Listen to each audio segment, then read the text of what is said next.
बिरशाह मां ख़बर ईंदा हलो त मरकज़ विलायत अली इस्लाम पाकिस्तान सिंध जे सरबराह सैयद अली रज़ा जानी शाह जे हुक्म तहत पूरे सिंध में 7 शवाल योम तहदीम जन्नतुल बकी जो ॾियारो मल्हायो वियो। इन सिलसिले में ॻोठ नबी बख्श ॾियड़ खां ज़वार बचो ॾियड़ ज़वार रज़ा मोहम्मद लाखो सदा हुसैन ॾियड़ ऐं ॿियनि जी अॻुवाणी में सदा हुसैन ॾियड़ जी इमाम बारगाह ताईं पुरअमन एहतिजाजी रैली कढी वई। रैली में शरीक अॻुवाणनि खिताब कंदे चयो त असीं हिन पुरअमन एहतिजाज ज़रिए अॼु खां 101 साल अॻु आले सऊद पंहिंजे कब्ज़े दौरान 8 शवाल 1347 हिजरी में मके ऐं मदीने में आले मोहम्मद सल्लल्लाहु अलैहि वसल्लम जे पाक रोज़न ऐं जन्नतुल बकी असहाबे रसूल सल्लल्लाहु अलैहि वसल्लम ऐं उम्महातुल मोमिनीन असहाबे रसूल सल्लल्लाहु अलैहि वसल्लम के मिसमार करण जी गैर अखलाकी ऐं गैर शरई अमल जी सख्त लफ्ज़नि में मज़ामत कयूं था।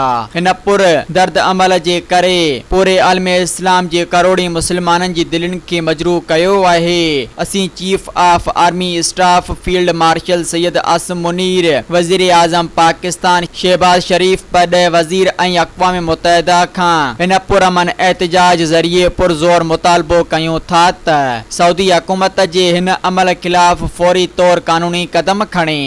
सब्सक्राइब कयो अवामी न्यूज़ HD खे ऐं ताज़ा तरीन ख़बरुनि लाइ ॾिसंदा रहो अवामी न्यूज़ HD।